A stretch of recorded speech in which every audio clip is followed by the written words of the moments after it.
Hello, fellow gastronomes, and welcome to Dirty Belly, where we take you on a journey as your food goes from dirt to your belly. I am your host, a dad who loves to eat and grow, Jeff Sims. I am here today with our resident culinarian, Matthew Gaddis. Hi, here I am. There we go. And a Let's do it. Let's special kick it off.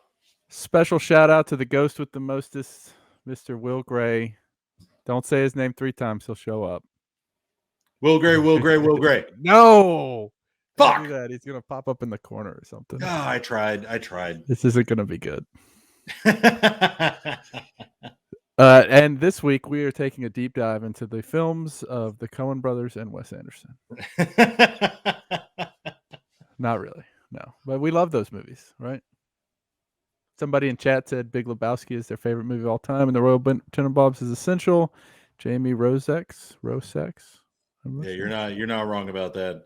They're both good. I am wildly excited about today's topic. We've been away for a little while.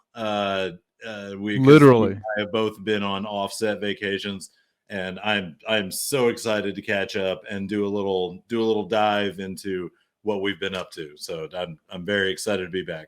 Yeah, we've literally been away, and some call it sabbatical, right? Sabotagle. Yeah, I went to Florida to meet up with Florida Man and go to Disney World.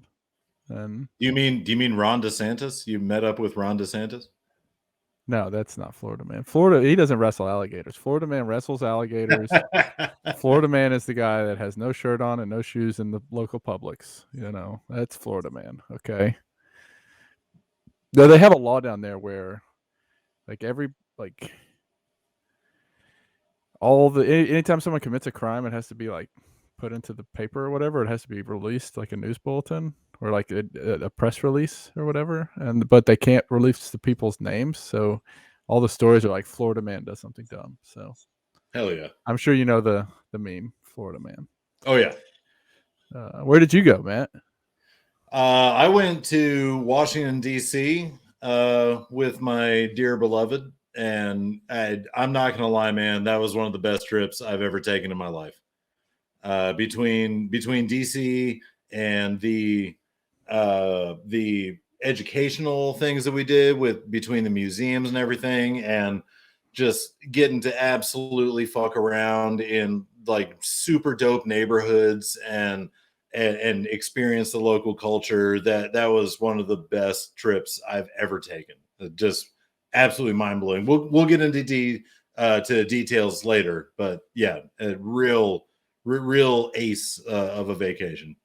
Before we talk about the food and all that, let me ask you, what museums did you go to while you were there?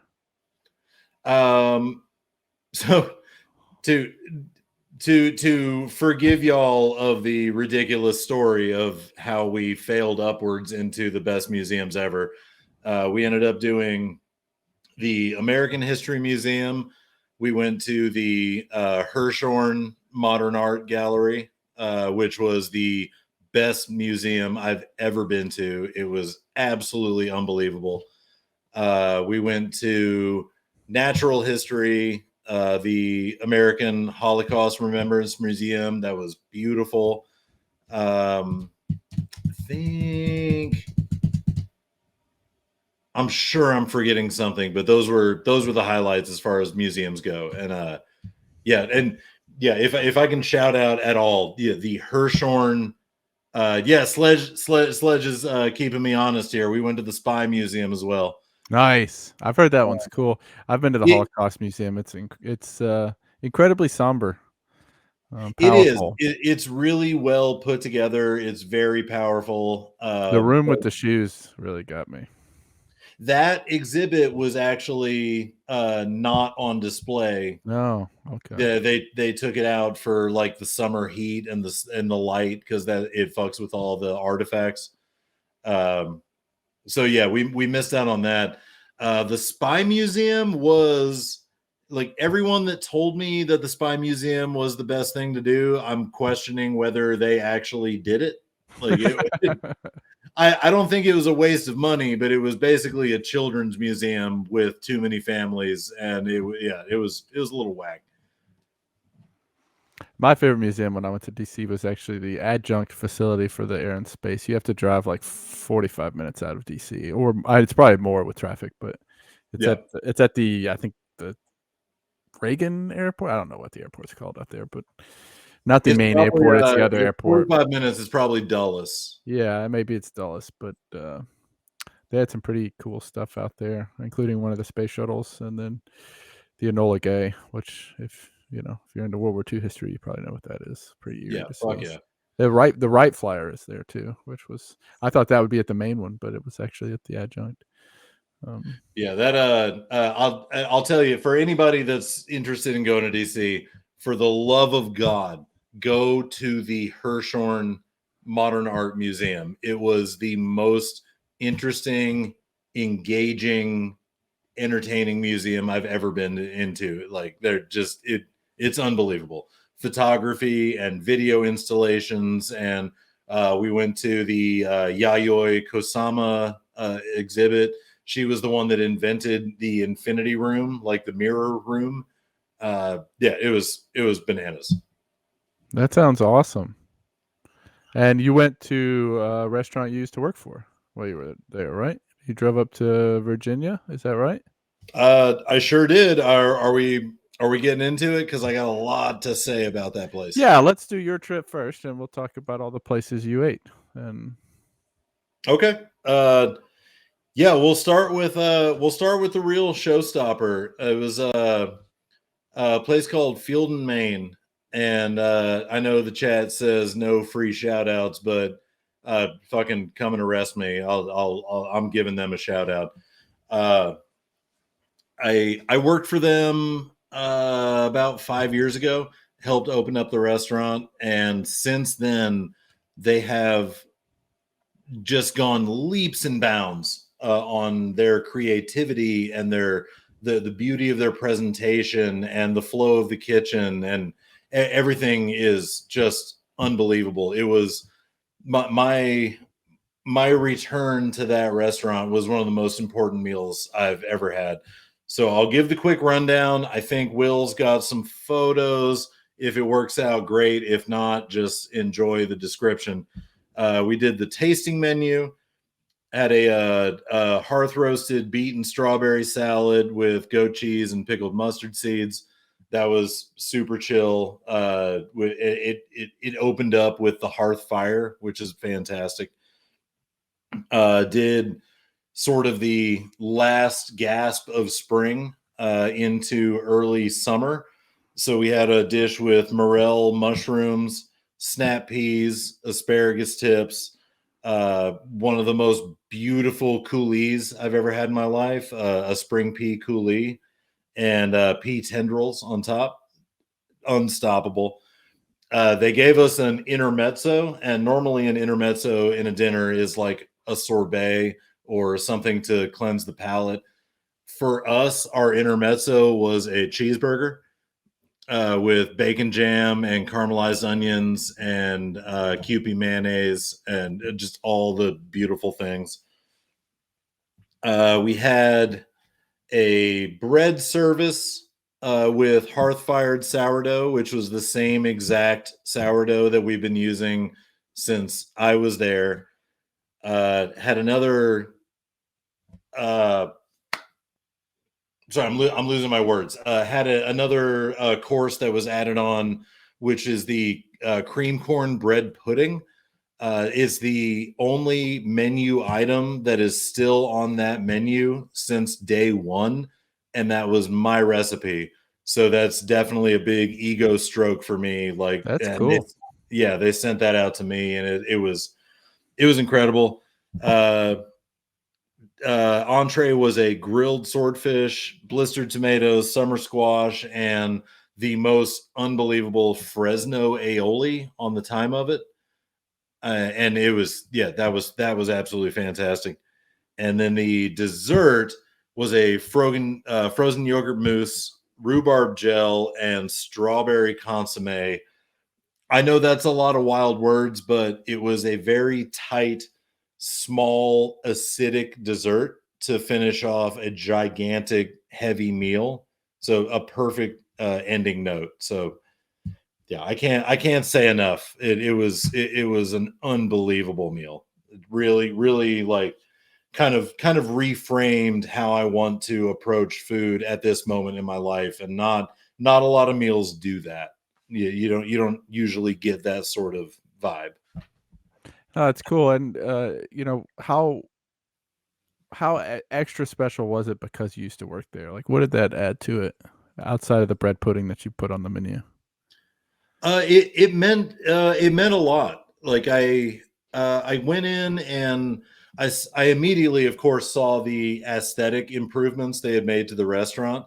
But the thing that really got me was sitting at the chef's counter and and hearing how dinner service went, from the expo to the line and the callbacks, and everyone being very passionate and controlled and meticulous with what they were doing. That it was interesting to see, like there was a framework that I had there before, but now seeing what they have taken with that and become something so much greater than when I was there. It was really inspiring. And I'm not gonna lie, I've got a brand new fire under my ass about what I'm cooking and what I'm doing. And Yeah, it was an extremely important experience for me. a great meal will do that, I think. Yeah. And Yeah, really is well. that something that you normally do when you go to a restaurant? Like, you critique everything, you're watching the kitchen, you're watching the expo, you're, like, watching all the service. Is that something that you normally do, or do you, like, focus in more on, like, who you're with and the experience? I try to focus in on the experience. It's a busman's holiday. Like when I'm off the clock and I'm at a new restaurant, I try to take myself away from the in and outs of dinner service. So, like you were saying, I try to take myself out of how is the server behaving, how is the kitchen communicating. I try to stay away from that because that just sucks me back into my day to day life. It's funny because my wife jokes when we go out to eat. Every time she's like, "I can sit here and watch you watching the expo in the kitchen back there and, like, figuring out what's going on," and, like, she's like, "I can see the stress level rising sometimes." Like, I can tell how they're doing by watching you because I know that you can watch and see how things are going back there, and it's like, I envy you being able to just take yourself out of it because still to this day, when I go in, if they're stressed, I start feeling the stress, right? Yeah, Like, and I can just like, it for me, it just, like, radiates off the kitchen. I can just feel it, and, yeah. um Well, we were at the kitchen counter, and I they had a private party upstairs while we were eating dinner, and I watched them get into the weeds a little bit, and it was anxiety ridden, but also fascinating at the time to be like, oh no, this isn't my thing anymore. So I'm just gonna watch them play it out. But Yeah, you're secretly, like, praying for them. You're like, "Come on, guys, pull through here," like, oh yeah, and I they want my did, they food did. on point." Like, Absolute masters of their craft. that's good. That's good. Was there anywhere else that you ate that's notable that you wanna talk about? Real quickly, I'll touch on Ben's Chili Bowl. That was we actually went to the airport location of Ben's Chili Bowl, but I've been to the original before, and I'll tell you, the airport location is completely faithful to the original location. It is delicious. There is no loss in quality. That was fantastic, and I'd be remiss if I didn't talk about a place called Perry's. That is now my favorite meal within the city lines of DC. It's a Japanese restaurant, and they have amazing sushi, incredible cuts of sashimi, and a hot kitchen that is putting out some of the best food I've ever had.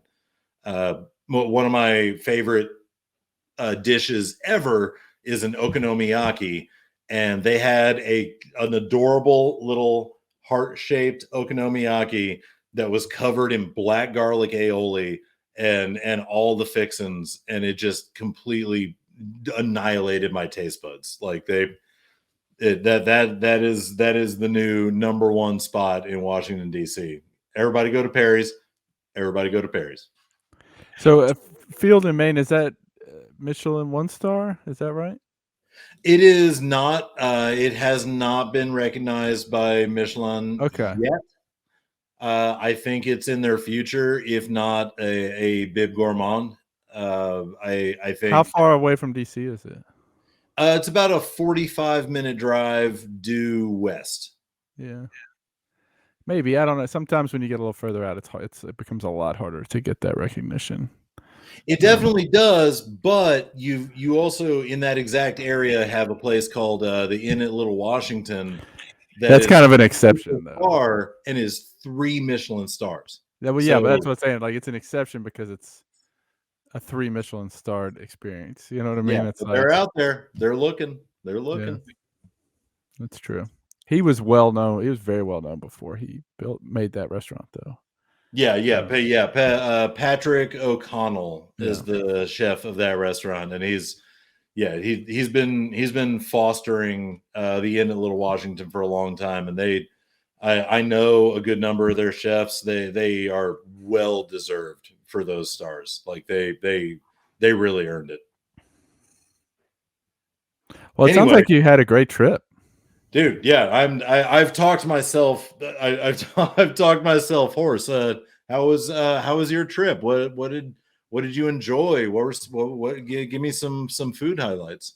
Well, I went to Walt Disney World, which a lot of times I think isn't really known for its food, but I've had some pretty great experiences down there. Um, I go to Disney World or Disneyland every other year, probably, sometimes every year. It's something that I've started doing with my wife, not something that I ever thought that I would be doing um, until I started going, and I've really kind of learned to love it.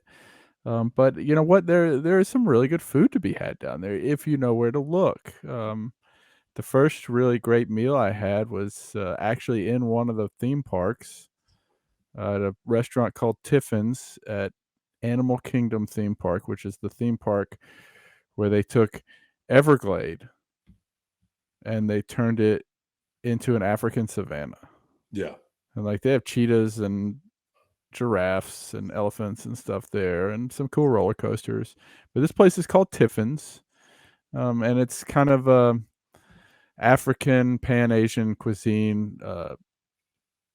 They had those influences, but uh, So does that reference the tiffin, which is the metal container in like an Indian lunch?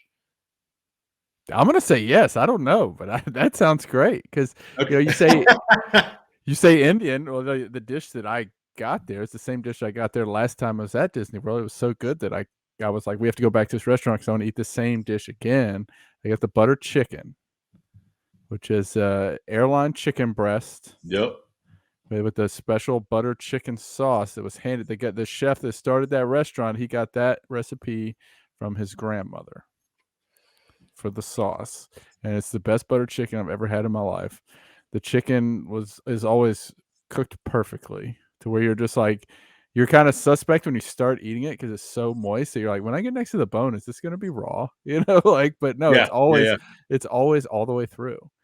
And then they had some nice. I think they had like peas on the plate, some like snap pea kind of things, and then like a potato croquette that goes with it. But just the flavor profile of this whole thing was incredible, and That actually sounds like super authentic Indian. Like the everything you're describing, like that's very well done. That's everything I would want out of an Indian dinner. yeah, I mean, I love Indian food, and it's the best Indian food I've ever had in my life. And Fuck yeah. I eat Indian food as much as I can. Really, I try to cook it. Obviously, I'm not as good as this guy's grandma, but I love everything about it, and this is the best Indian food I've ever had in my life, and it's at a theme park. So it just goes to show you that there's some pretty amazing stuff going on down there at Disney World. We had one really special meal at a place called Monsieur Paul, which is also in one of the theme parks. This one is at Epcot, and it is in the French Pavilion of Epcot. It is upstairs. It's by reservation only. It is a Yes. I'm it sorry. I'm having a sense memory. I went there years and years ago, and it was yeah. fantastic. So I'm sorry. Go ahead. Go ahead. Some of these pictures that are up right now are from that experience. You'll see the fish there in puff pastry. That is from that.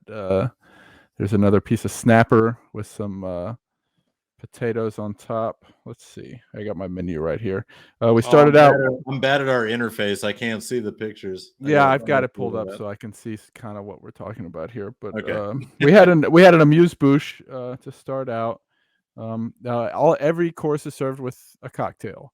But of course, my wife and I don't drink. But this is one of my favorite things about going to price fix places, especially places that do it right and do it well, is they always offer a non-alcoholic pairing, which is usually like it's a lot cheaper than the alcoholic pairing. But I think we still paid like $55 a person for it. But to me, it was priceless. I mean, it was so worth it because like they sent out the amuse bouche, which was 3 different styles of confit duck um, Ooh. with a little salad, and then there was like a little piece of like almost like to me it seemed like a southern style spoon bread.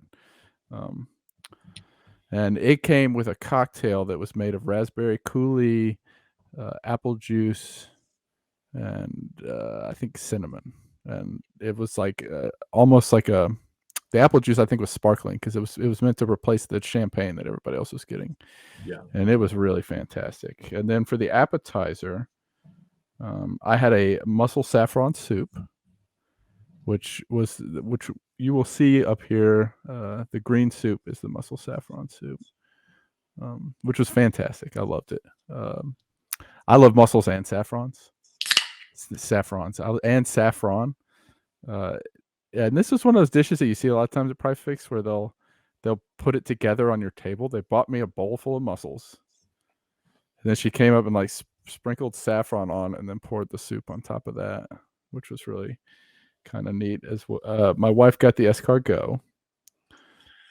That was the that exact restaurant in Epcot is the first time I ever had escargot, and it was phenomenal. Yeah, it's something else. I mean, we paid a pretty penny for it, but it was out of our budget. Honestly, it was a treat for my wife's birthday. But it's just important to do little things like that in life, even if they are out of your budget. It's you only live once, right? And it's better to regret, I think, the great things that you've done than the great things you haven't done. I'm And gonna eat them snails. so after the appetizer course, we had a fish course. My wife had the snapper and potato scales with rosemary sauce, which you will see up in the top right corner up there. Very beautiful plating. I had the wow. I see all this is in French, so I look at it. I'm like, it's like bar and croûte foulette sauce charon, grommet de Monsieur Paul. It's sea bass and puff pastry, sauce charon, Monsieur Paul style. That's the puff I pastry want in the all bottom the right. correct pronunciation. I need to hear it. This was another one where they built my plate in front of me. They brought out this like pan with everything on it, and then like the server's like setting up my plate and like sprinkling salt, and I don't know. It's really kind of. And sometimes I like that. Some like with the soup course, I really liked that. It was very unique. With this course, I was like, I would have rather a chef plated this because after it was done, it was like, you could have done a better job plating this. But that's okay. It was still very delicious. And then True Normand is the next course, which for most people was a brandy that had pears soaking in it. For us, we had this little purple cocktail here with little flowers on it. It's very unique. We had a couple cocktails like that with little flowers on it. I wish I'd taken more pictures of the drinks that we got because we got a drink with every course, and they were all very unique. Meat course, I had the center cut beef tenderloin, porcino fricassee, mashed potatoes, mousseline, bordelaise sauce. This was pretty standard filet with porcini. The mashed potatoes mousseline was really interesting, though. It's a French style mashed potato kind of presentation, and it was very like super super creamy and smooth. I've never like almost. I know you've probably had purees and stuff like that, and I would compare it to that, like a very finely milled or pureed potato. It was very Yeah, I'm thinking interesting.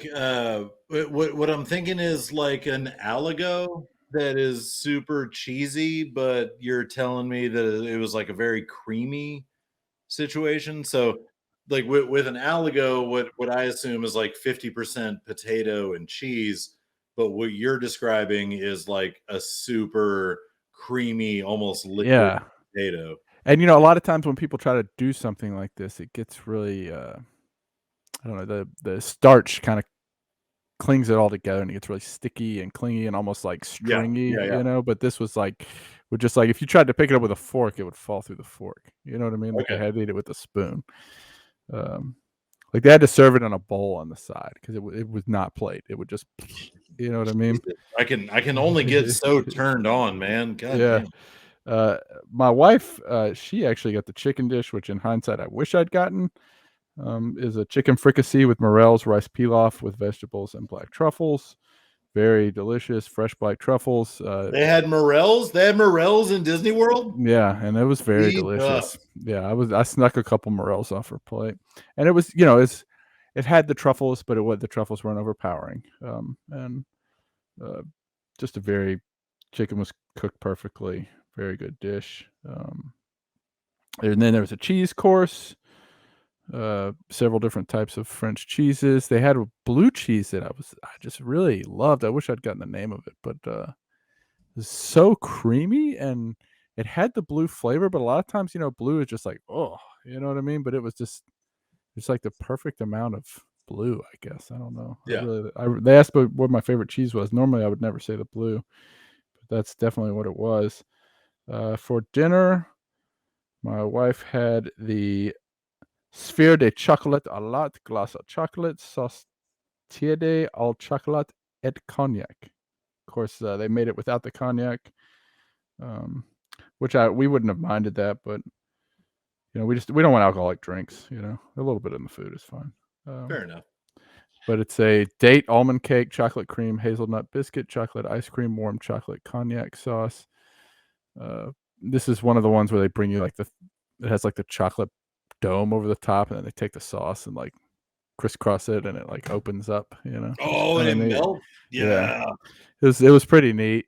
I've never seen one in real life, but that shit is dope. And then I had a thin apple tart, almond You're a cream, thin vanilla ice apple tart. cream. I just wanted to get something a little different, just because when you're doing something like this, and you get the choices. A lot of times, it's nice for both of us to get something different. Normally, I'm always the chocolate guy, but when you're sitting across from somebody and you're willing to share food, it's like, well, let's get something different, and I'll try some of yours, and you try some of mine, and then they Yeah. got something better than you, and they're like, all right, you can have one bite, but that's all you get.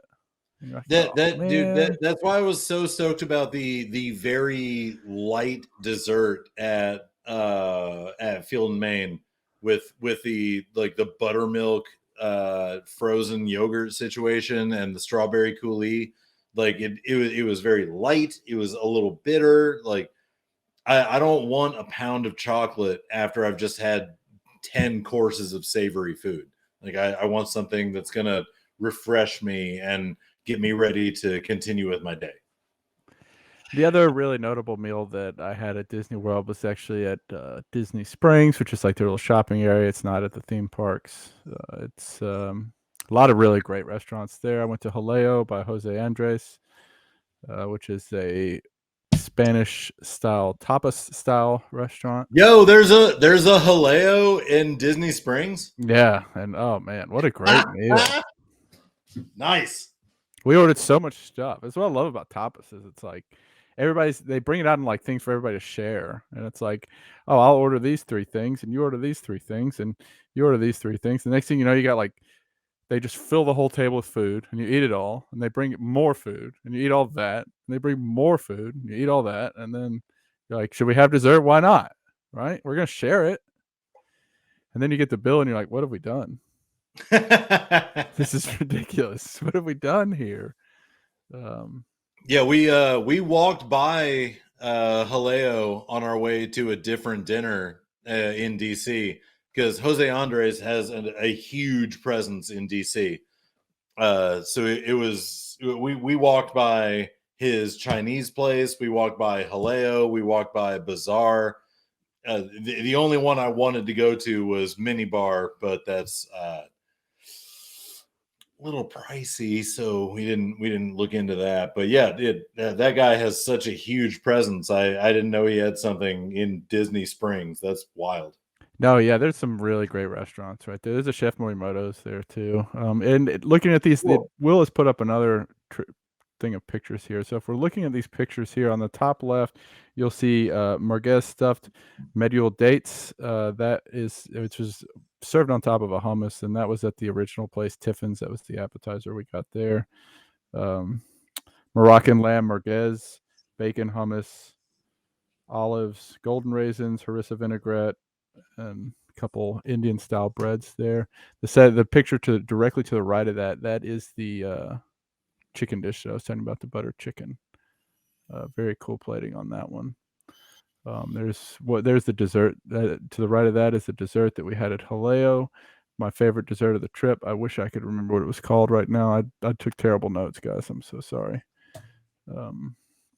Another dessert. This was to the right of that is the dessert that we had at Tiffin's. That was a toffee cake dessert, very good. And then bottom row is mostly Haleo tapas. The third one from the right on the bottom is the duck confit appetizer from Monsieur Paul. And I wish I'd taken more pictures. You know, it's one of the things, like a lot of times you get into this stuff and you're like, I'm going to take all pictures of all my food. And then you're like, oh, I've eaten half of this. I didn't take a picture. What have I done? Yeah. Well, one thing that you brought up in our text before we got started was, and this is something I'm very interested in.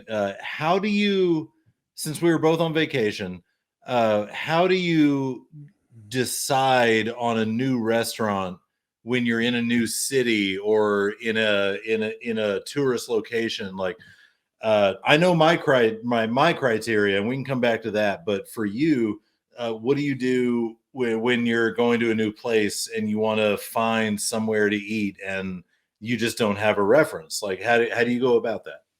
Well, first and foremost, and the picture that's currently up right now, this is how I found that restaurant. If I'm in last minute mode, I've got to find a restaurant. I will I will trust a Yelp or Google review, but the one thing I'm trying to look for local, right? Let me pull up. I texted you guys the name of this place. This place is called Big Nick's in Valdosta, Georgia. We're driving down the interstate. Hey, let's get lunch in Valdosta. I was like, all right, we'll pull up the restaurants. Tell me the highest rated. And she starts reading them off. You know, it's like, oh, we got Chili's, we got Applebee. Like, no, no. She's like, Big Nick's. I was like, I don't care what they serve. I've never heard of it. It's got like 4.5 stars. We're gonna check it out, right? Even if Hell it takes yeah. us another 5 minutes off the interstate, we're gonna go check out Big Nick's. And Big Nick's was incredible. All right, it was perfect.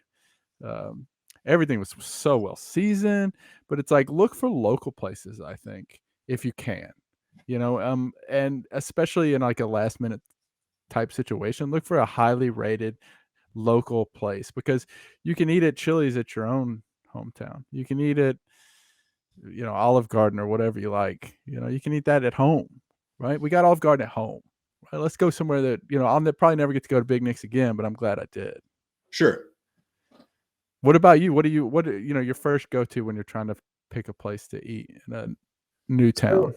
I actually thought about this a lot, and I've got kind of a three-tiered system. Your number one tier is going to be your luxury meal, like like when you go to a city, you've got a place that you're gonna really splash out and have a great time. And that I think is just based on proper research. I and maybe a couple people in the chat are a little bit spoiled by understanding good restaurants and being able to pick them out. But a fine dining situation is something that can pretty easily be researched online. Tier number two would be your middle of the road dinner, and I would apply that to Perry's in DC where we went, where me and Sledgy Real Good went, and that was kind of a combination of taking local recommendations and also looking at multiple review sites. So so you can look at something like Yelp and say Yelp says that this place is 4.5 stars or blah blah blah or whatever. But take that and compare it with Google and TripAdvisor and Eater and like really look at all of those different things, and you're gonna see trends in those reviews. Like there will be common negatives and common positives, and try and decide if you are willing to take the leap on that restaurant based on those reviews. Because if you just look at one source, if you're just looking at Google reviews, you're only going to get one set of sources. But if you look at four or five different review sites, then you can kind of start to understand what the positives and negatives are of any restaurant. Yeah. So that's how we came to Perry's. Uh, the third level, which is the bottom level, is the most fun part. It's where you get to the city, you go to a bar, you go to a local spot, and you start talking to the staff, and you find out what they think is the best thing in the neighborhood. We had a really great experience in Adams Morgan in DC. We were talking to the bartenders at a place called Shenanigans, the place full of crazy shit on the walls. And they recommended an empanada place that was literally next door. So we ended up having incredible empanadas at like 11 p.m. and we never would have known to go, but to dig into the local culture and to dive into where you're at and find out where the locals want to eat, that's the best part. Like Yeah. that's my absolute favorite bit of it. I agree with you 100%. That's kind of where I was going to go next was, first thing you want to do is like if I'm taking a week long trip somewhere, or hopefully 2 weeks. I've only taken a couple trips like that in my life, but I'll have a few places picked out before I go. Okay, these are the places, maybe one or two if it's a week trip. A couple nice places I'd like to eat, and you know what you like to eat. You like seafood, you're gonna look for a good seafood place. You like steaks. If you want Yes. a price Yes. fix, you know what you want. So look for something like that. Look, like Matt said, get multiple reviews. If you know people who've been there before, who live there, ask them. That's a good way to get some information. But do a lot of research on a couple places before you go. And then once you get there, ask the locals and look where the locals are. And this is my favorite place to find a rest place to eat. Um, some of my favorite places that I've ever eaten at on vacation, like the places that my wife and I found in our honeymoon in Spain and Venice, is places that either were recommended to us by locals or we were just walking down the street and I was like, I don't see any other Americans in there. Why don't we go in there and eat? Like Yeah. if we went in somewhere and we saw everybody was speaking English at the tables, we're like, I don't know if this is the place for us, right? We want to go somewhere where it's more local, right? And obviously, if you're in America, everybody's going to speak English everywhere you go. It's a little harder to tell a tourist from a non-tourist, but uh, like Matt was saying, you learn those places by talking to people. And when you go to your first reservation or place that you want to eat, or maybe you're just at the place like a museum or something, talk to the person at the front desk. Just be like, Yeah. hey, what's good to eat around here? you I know uh, I I want to shout out Sledge It in the chat. This is something we had talked about earlier today. Social groups are a really great resource. If you're looking to travel to a new city and you're looking for hot restaurants or things to get away from the day to day like tourist attraction stuff, I know it sounds a little cliche, but get on these local subreddits and these Facebook groups. Just look for communities of people that travel and that go to different places, and just build on the knowledge that other people have had in traveling to different places, and you'll discover a treasure trove of information. Like I know social media can be absolutely toxic, but it can be very valuable, especially with travel. Yeah. But there is something to be said kind of for the Anthony Bourdain effect sometimes, where exposure like that sometimes can ruin places. And Sure. Yeah. It by the sure time can. you get there, it may not be the same as when it first, that's why my favorite way is still asking the locals. If you like, especially, when I used to drink, if you still drink and you're going to go out to a bar or something, ask the bartenders. If you're late night at a bar, there's probably going to be some cooks in there somewhere, man. If you can find them, if you can find the people that work in the industry, they're going to know where to eat. I can promise you they're going to know where to eat. I can They're tell you the there. best places to eat in my town. I can tell you all the places that most of the people here don't even know, Yeah, and they're there. We are everywhere. yeah. And find a hey, if you can find like a local chefs or local cooks page or something like that, that would be the place to ask, I think. Oh yeah. Personally. I mean, servers know too. They're in the know. So you can always ask your server where you're at, where do they eat? Yeah, when I go to new cities, and for me, the last couple cities I've been to really mess around in was uh,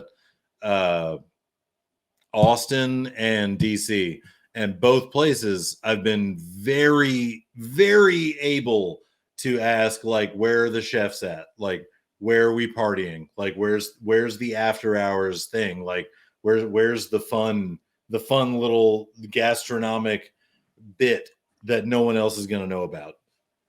And they'll tell you we're chefs, we're very friendly people, we just want to party. Just don't be a jerk. I mean, that's it. Exactly. Be grateful for your meal, be grateful for your service. Just be happy to be there in the moment, and the good things will happen to you most of the time, I find. Yeah, we I'll just straight up flex right here. uh we like Sledge It and I, we were on vacation, and we're just a couple of industry folks on vacation, and I'm telling you, we got something free every single day while we were traveling, just from being nice people. So we met bartenders and they gave us free tabs. Like we met servers and we got discounts on our restaurant bill. We DC is a legal territory for weed, so we got straight up just gifted weed one night. Like all you got to do is just be a nice person, appreciate the service industry, appreciate the people that you're around, and you're gonna have the best time in the world. Just be nice. Yeah, and be curious. People love when you ask about them. Yeah, When you yeah, yeah. don't tell them about yourself, ask them about them, and ask them about their community. And be genuinely interested in it. And most people are very, very happy to share those things because we love them, right? I love the community I live in. If someone was very interested in me telling them about my favorite restaurants and my favorite places to go, I could talk for hours, and I would love to share it with them. Oftentimes, I think people are lonely in this world and they don't have enough people to share their things with. And when you become that person that they can share their community and when their experiences with, people are often very grateful, I find. So I can see that that, Matt, through experience. Yeah. Yeah, you'd be amazed. You'd be amazed how much fun you can have on a trip if you're just nice to everybody. And I think that applies to not just big cities, or and I'm speaking to the masses here, whoever the hell is watching, like the just being kind to everyone while you're out and traveling and discovering and being with your loved ones, and like just being good, being nice, being chill. It's going to take you so far. And just think about it. This is the way I always think about it. It's like just being like, especially when things go wrong, things don't go your way. Being cool about it can make somebody else's day, right? I mean, because especially in this industry, people generally want to do a good job. People generally want to please you, and things don't always go the way that they want them to. And you may have something messed up with you, and if you're cool about it instead of being a jerk, it can be a lot of pressure off somebody. It can really turn somebody's day from terrible to great, just like that, just by saying, hey, you know what, it's not a big deal, I don't really care, it's fine. I'll, like, if you want to make another one, that's great. If not, I'll have this one. It's, it's all good. Oh yeah. Dude, we walked into a bar in Adams Morgan in DC, and the bartender we walked into was the drunkest bartender I've ever seen in my entire life. Like this dude could barely hold a bottle to pour it, and he was arguing with us about our drink selections and all this. Uh, but we were just gracious for the hospitality, and then luckily his backup came in, and it was a lot more civilized. But in that moment, it was so much fun. Like, oh, this is a neighborhood dude, he's drunk as fuck, we're just going to deal with this guy. It's kind of hard to describe. Like it felt like we were a part of the neighborhood instantly, and rather than being repulsed by this guy being a little bit hammered, we just kind of accepted it, and it was a great afternoon. Yeah, and hey, who knows why he was hammered? He might have been having a bad day. Might have Who been having knows? some. He might have had some tough stuff going on in his life, and your acceptance may have made that a little bit easier on him. I think that's about all we got on this episode, guys. This has been a fun episode, though. I love talking about travel and food together. Two of Oh my favorite shit. things. Oh, I'm so sorry. I just realized fucking Ellen is on the chat. Jesus Hello, Christ. Ellen. Love you to death. Hello. Hello. Love you. I don't even know you, Ellen, but I love you. Oh, she's fantastic. She's not Mm. far from you.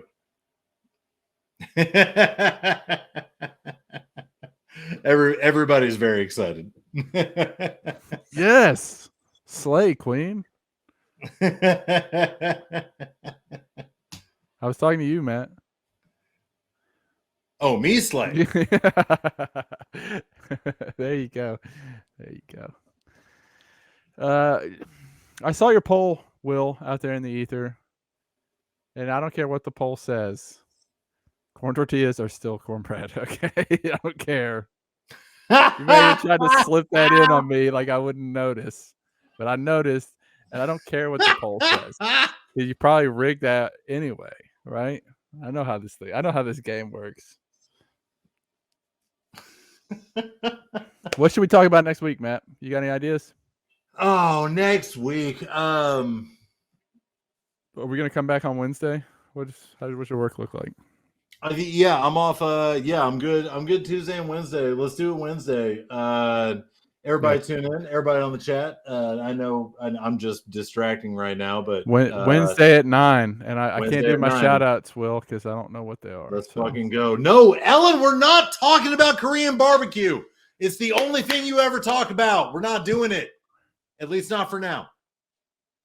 I kind of want to now. I hate being God told no. damn it. I hate being told no. Don't tell me what not to do. Tell me something good to do. Oh, pancakes. Ooh, pancakes. Ooh, what if we do breakfast bread products? So we can do pancakes, waffles, biscuits. I Yeah, see. we're doing pancakes. I'm seeing that you don't love it. No, we're doing pancakes. I don't know. I just don't know why we have to add in all these other things because pancakes to me could fill 3 hours. We could write a novel about pancakes. We're gonna have to listen to a History Channel style dissertation on my childhood with pancakes. Listen, I'm willing to add waffles to the mix, so we can go pancakes and waffles. Pancakes and waffles. Yes, yes. Biscuits, though, I feel like is a separate episode. I think you're right. I think you're right. Pancakes and Yeah, waffles. and I think Sledgett's right. We're gonna call them morning cakes. That's probably another thing. That's probably your nickname or something. But we're calling them. I can literally hear her laughing about that from the other room. Well, thank you, hungry Yeah. homies. Should I do some shout outs? Let's see if I can do this right. Trivia night, is that still happening? Give me a thumbs up, Will. Thursdays, trivia night, 8 p.m. It's some kind of time, Central Time, I think. Sunday, botch spots and chair shots. I got it right. Yes, I did it. And then tea and hot takes, 8 p.m. at Tuesday, and then we'll be back on Wednesday at 9 p.m.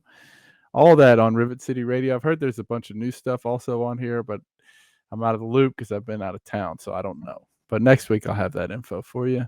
Thank you, hungry homies, for joining us today on our journey of learning more about the food we eat and the people we love.